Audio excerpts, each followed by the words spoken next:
El libro de Mateo capítulo 9, bendito sea Dios. ¿Cuántos alaban al Señor? Mateo capítulo 9, bendito sea el Señor, aleluya.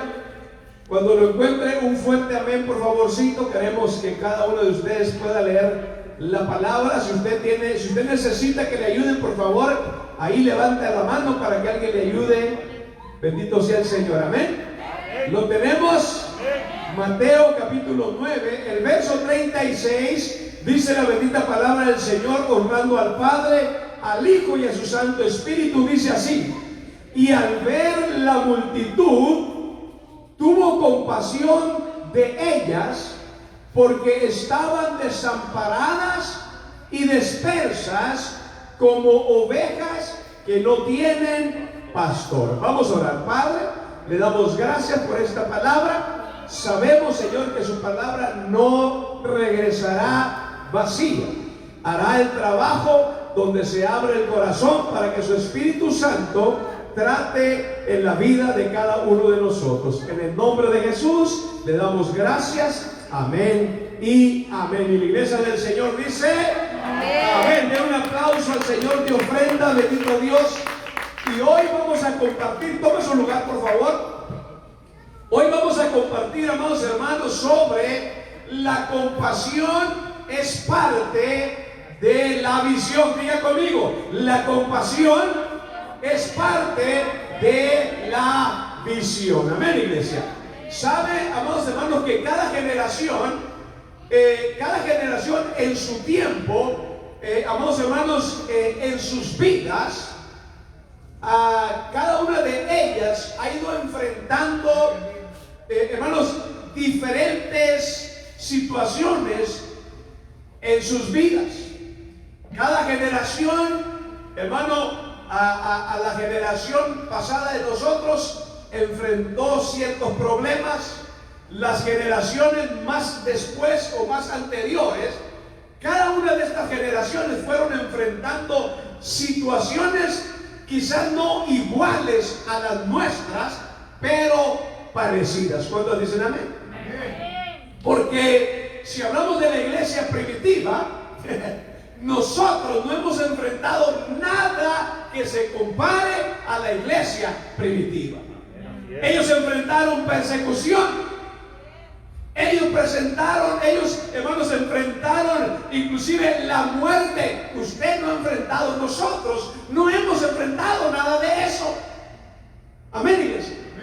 Y en ocasiones, hermano, nos queremos ir porque nos sentimos, hermanos, de alguna manera u otra, afligidos o aquello o lo otro. Hermano, cuando la iglesia primitiva, hermanos, ellos inclusive, hermano, dieron su vida por el evangelio de nuestro Señor Jesucristo. Denle la gloria al Señor. Amén. Así que, amados hermanos, y el enemigo, hermanos, pareciera que cada día, hermano, estuviera ganando la batalla al pueblo de Dios. Pareciera, hermano, que el enemigo va haciendo de las suyas y miramos que nos causa estragos el enemigo. Por ejemplo, en las escuelas seculares hemos visto que anteriormente, en los gobiernos anteriores, amados hermanos, se sacó Dios de las escuelas, se sacó la oración de las escuelas, amado hermano, y las personas se preguntan: ¿por qué pasan todas estas cosas con nuestros niños, con nuestros adolescentes? Amados hermanos, si el gobierno ha removido a Dios, si el gobierno ha quitado a Dios de esos lugares, ¿cómo quiere que sean la adolescencia? ¿Cómo quiere que se comporten los jóvenes si ya no se les habla de Dios en las escuelas como se hacía anteriormente? Alaba la gloria de Dios, iglesia. Así que escúchenme bien, iglesia. Entonces debemos, amados hermanos, de empezar en algún lugar. Cuando dicen amén, quizás usted se diga: bueno, si vamos a empezar a hacer algo, ¿por dónde empezamos? Bueno, es una buena pregunta. ¿Por dónde iniciar? ¿Por dónde debemos de empezar? ¿Verdad? Esa pregunta quizás venga a su corazón. Si vamos a hacer algo, ¿en dónde vamos a empezar? ¿De quiénes son los niños que van a la escuela?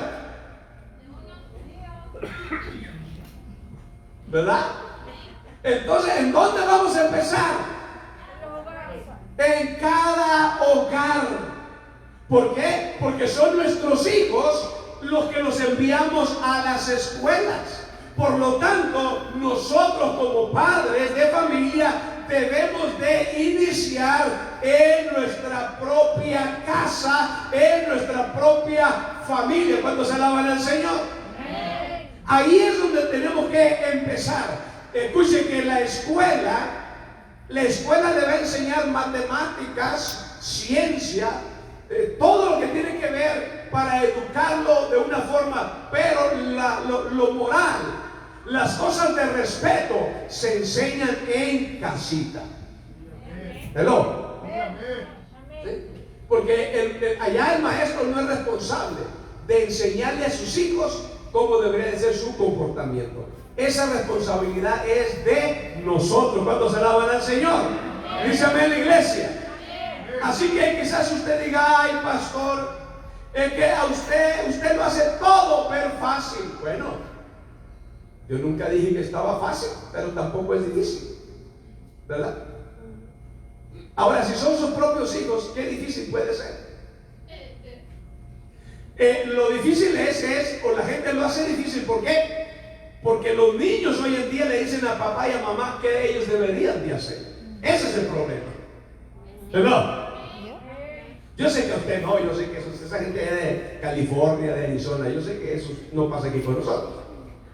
Pero por si llegara a ocurrírsele, póngale rienda a su hijo, póngale rienda a su hija, enséñele, instruya a sus hijos. Alaban al Señor, hermano. Así que miren, necesitamos ahora, para poder instruir en casa, para poder enseñar en casa, escúcheme bien, debemos de tener una convicción muy profunda en nuestras vidas. Para que usted diga: bueno, yo voy a instruir a mis hijos en esto, usted tiene que tener una convicción grande en su corazón para decir: voy a luchar por esto, voy a pelear por esto. ¿Por qué? Porque son sus hijos. Ellos van a ir creciendo. ¿Y de qué forma ellos van a crecer? ¿Qué clase de ciudadano van a ser sus hijos? ¿Qué clase de ciudadano van a ser nuestros nietos cuando se alaban al Señor? Amén. Tenemos que instruirlos primero en el temor, en reverenciar a Dios. Como padres tenemos que instruir a nuestros hijos, amados hermanos, escuchen, para que adoren a Dios, para que exalten a Dios cuando vienen a este lugar, para que le demos adoración todos juntos a Dios. Miren, hay una frialdad en la generación, en los adolescentes, hay una frialdad para adorar a Dios en la vida de ellos.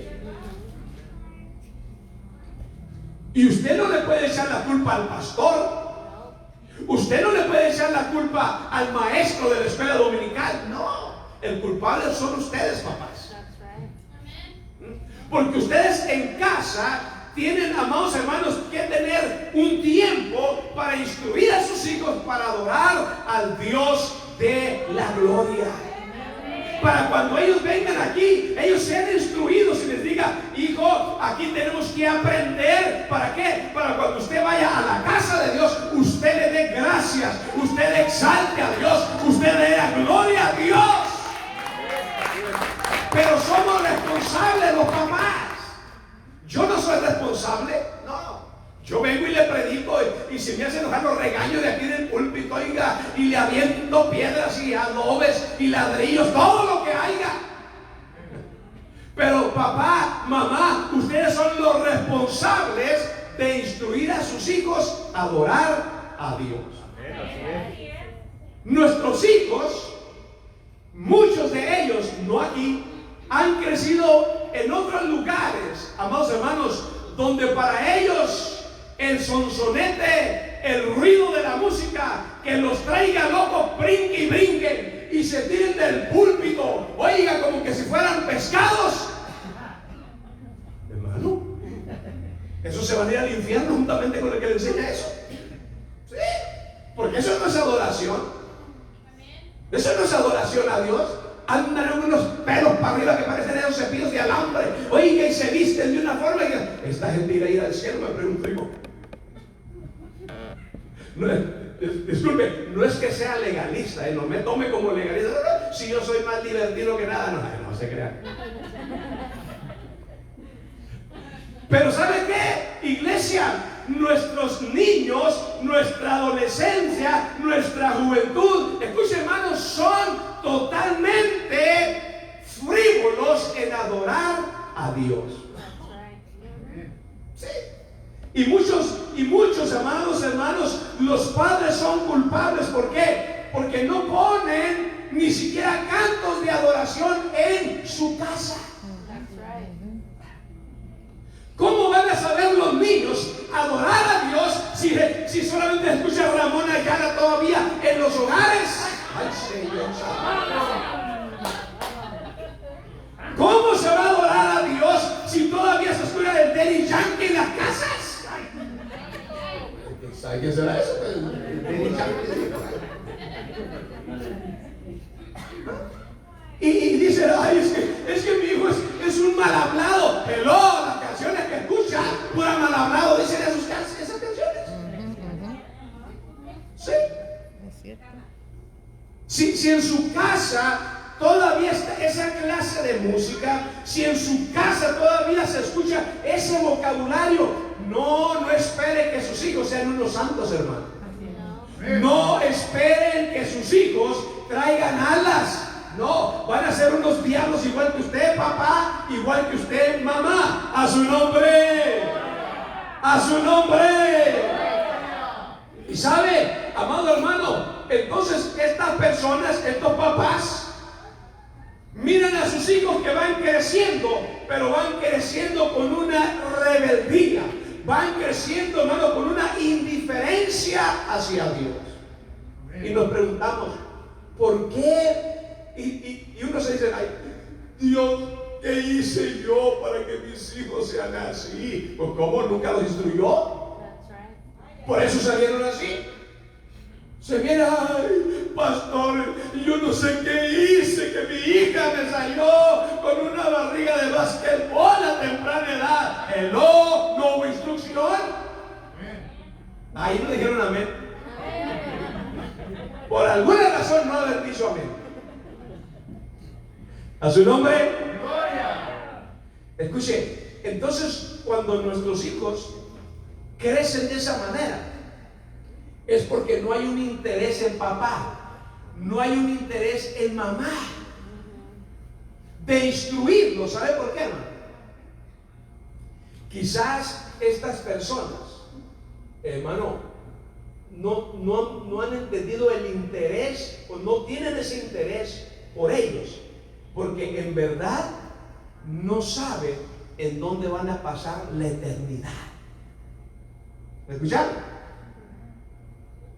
No, porque no tienen un interés de instruir, porque quizás todavía no saben en dónde van a pasar la eternidad el día que ellos mueren. ¿Me están escuchando? Otra conclusión que ellos creen, otra conclusión que se cree de estas personas, de los papás y de la mamá, es que en verdad ellos no han nacido de nuevo. Porque alguien que ha nacido de nuevo sabe que dejaron ese estilo de vida porque sabían que si seguían viviendo de esa manera iban a terminar en el infierno aquel día que ellos mueran. ¿Sí o no? Y dijeron, no, yo voy a abandonar esa clase de vida porque Dios me ama, Dios ha hecho grande por mí, el Señor hizo un gran sacrificio en la cruz, yo voy a responder a ese llamado por el amor de Dios, porque Él me ha rescatado de que yo vaya al infierno. Por lo normal, eso es lo que hemos declarado, lo que hemos nacido de nuevo. Creer que el Señor Jesucristo murió, resucitó y que un día viene por nosotros. Entonces, creo que estas personas que no instruyen a sus niños es porque no han nacido de nuevo. Es porque no han entendido qué sucedió en su corazón, qué sucedió en su estilo de vida desde el día que ellos abrieron su corazón a Cristo Jesús. Otra de las razones que muchos de los papás y mamás no toman el tiempo para instruir a sus niños, porque ellos creen, escúchenme bien, ellos creen que la religión los va a cambiar. Ellos creen que la religión los va a salvar. La religión no salva a nadie. La religión, hermano, lo que hace la religión es llevar al infierno un montón de gente, porque la religión es del hombre, la religión no es de Dios. El diablo creó la religión para engañar a miles de personas. Así es. Dios, hermano, no inventó la religión. Dios inventó una relación con Él. Desde el principio, Dios ha querido tener una relación con sus hijos. ¿Me escuchan? Pero la religión la inventó Satanás, que el Señor lo reprenda. ¿Por qué? Porque de esa manera mantiene engañado a miles de personas. Y hay padres de familia que creen que si yo le enseño esta religión, ellos se van a ir al cielo. Y eso es una mentira. Así es. La religión no lo lleva a ningún lado. La religión es perdición. La religión la inventó el mismo demonio, bendito sea el Señor. Adoran a Cristo en esta noche. Ahora nosotros vemos, miren, cuando yo le dije vamos a empezar por la familia, es porque el Señor nos dejó el ejemplo, amados hermanos, ¿de qué? De ir a la familia, de ir a los suyos. En Juan, si quiere ir o apunte, en Juan capítulo 1 dice la palabra del Señor: a lo suyo vino y los suyos no le recibieron. A lo suyo vino, o sea, a lo que era de él, a lo que le pertenecía, mas esas personas lo rechazaron. Encontró Juan 1:11, ¿verdad que sí? ¿Sí es ese o no? ¿Sí? Juan 1:11. A lo suyo vino, mas dice la palabra que los suyos no le quisieron recibir. Entonces, ¿por dónde empezó Jesucristo? Por lo de su casa, por lo de su pueblo. Para cambiar, para transformar, debemos de empezar en casa. Dice la palabra, hermano, que el juicio debe de empezar por casa. ¿Ah? Así que agárrense, porque si el juicio viene, ¿sabe por qué? Viene por casa. ¿Sabe por qué? Porque nosotros ya sabemos. Entonces el juicio va a empezar por casa. Así que si vamos a querer transformar nuestro barrio, si queremos cambiar nuestro barrio, debemos de empezar por nuestra casa. Que mi hijo ya no ande allá a medianoche quebrando vidrios de los autos. Bueno, hey, ¿qué andas haciendo esta noche? Ven para acá. Y empiécelo a sujetar. Y hay que amarrarlo. ¿Cuál es el problema? Si le llaman a la policía, los policías no van a venir por él. Ya no hay campo donde meterlos al cabo. Así que si su hijo no se está comportando mal, hermano, hay que hablar con ellos. Si se está comportando de una manera incorrecta, hermanos, hay que empezar a hablar con ellos. Y más cuando están pequeñitos, más cuando son unos niños, hermano, porque si ya quiere hablar con él cuando tenga 30, ya para qué, hermano, mejor cuélguese, haga algo diferente, porque ya no va a hacer nada de todos modos. Sino que hay que empezar con ellos lo más pronto que se pueda, ir enseñándole a que sea un buen ciudadano. ¿Cuántos alaban al Señor? Amén. Así que el Señor fue a los de la familia, el Señor fue a los de casa, el Señor fue a los de su barrio. Y aunque a Cristo lo rechazaron, escuche, Él nunca se dio por vencido. Yo no sé si Cristo era testigo de Jehová o qué, pero Él nunca se dio por vencido. Usted le dice a los testigos contra Jehová que no, y es como que diga, sí, ya está, no lo dejan en paz.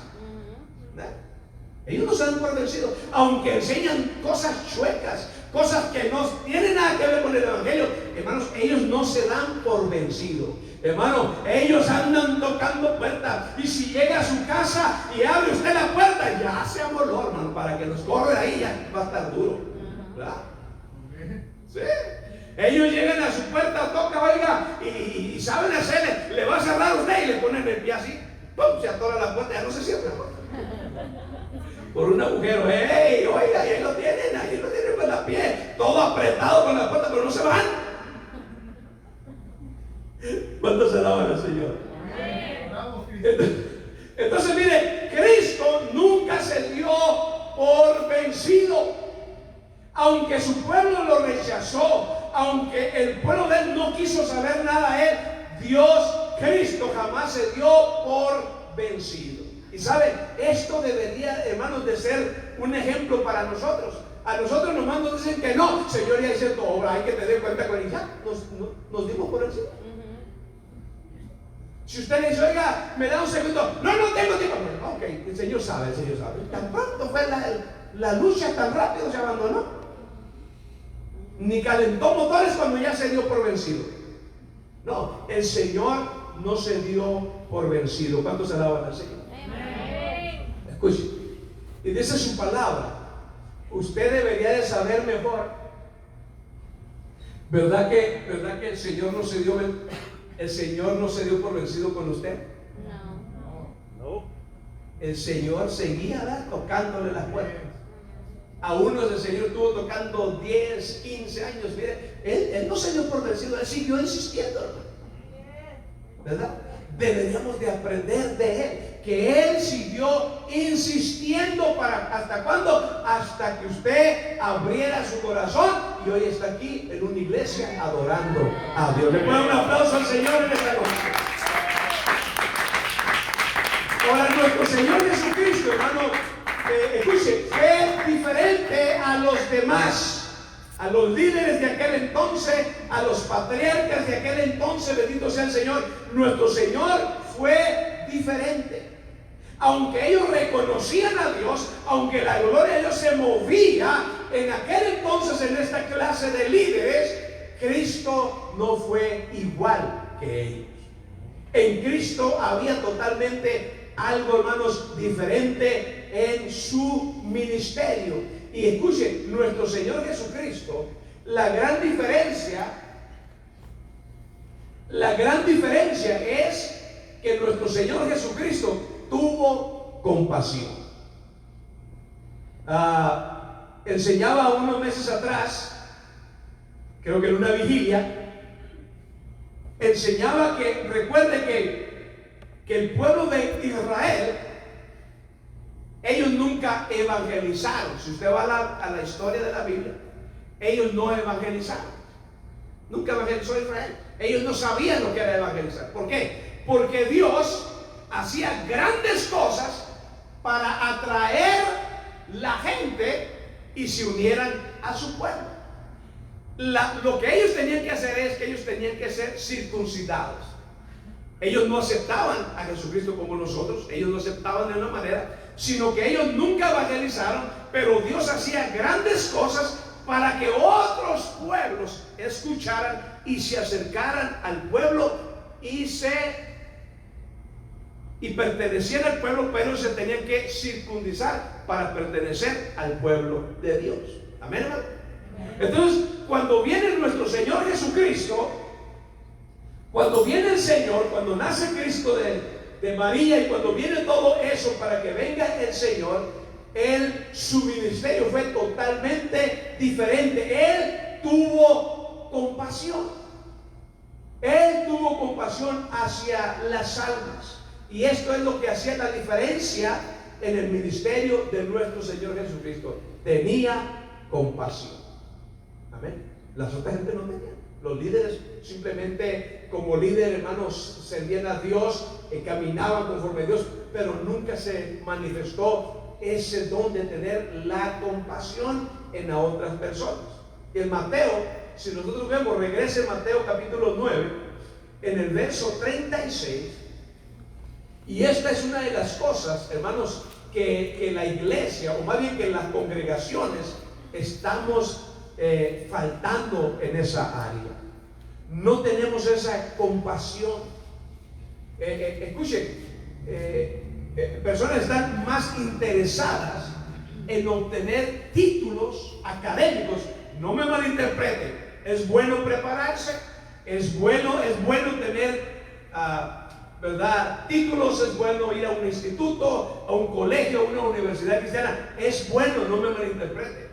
Pero si no tenemos compasión, de nada sirven todos esos títulos. Si no hay una compasión en nosotros por las almas que se están